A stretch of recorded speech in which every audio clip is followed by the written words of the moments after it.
कल्याणमध्ये डेंग्यूमुळे तरुणाचा दुर्दैवी मृत्यू झालाय।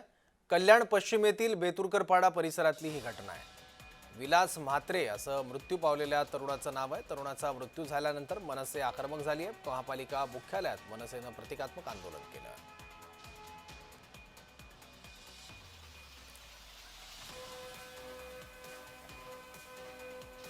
एक दुर्दैवी घटना आपल्या कल्याण डोंबिवली महानगरपालिकामध्ये झालेली आहे।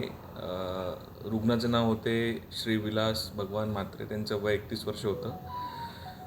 त्यांना कल्याणमधील आपल्या रुग्णालयामध्ये दाखल केलं होतं। 7 जुलैला ते आले होते। त्यांची टेस्ट जेव्हा घेतली होती तेव्हा ते NS1 पॉझिटिव्ह आले होते। त्यानंतर त्यांची तब्येत चिंताजनक असल्यामुळे त्यांना आपण बाहेर कळवायला रेफर केलं होतं, पण त्यांच्या नातेवाईकांना त्यांनी प्रायव्हेट हॉस्पिटल जनकल्याण हॉस्पिटलमध्ये नेण्यात आलं आणि 10 तारखेला त्यांचा आज डेंग्यूमुळे मृत्यू झालेला आहे। याबद्दल आणखी माहिती घेऊ आपले प्रतिनिधी किशोर पगारेकडून। किशोर, सौरव, हॅलो. बोला किशोर, बोला। हा सौरव, कल्याणमध्ये डेंग्यूमुळे विलास म्हात्रे या तरुणाचा दुर्दैवी मृत्यू झालेला आहे। कल्याण पश्चिमेतील बेतुरगड पाडा परिसरात विलास म्हात्रे हे राहत होते। आतापर्यंत KDMC हद्दीत आढळून आलेत डेंग्यूचे 35 रुग्ण।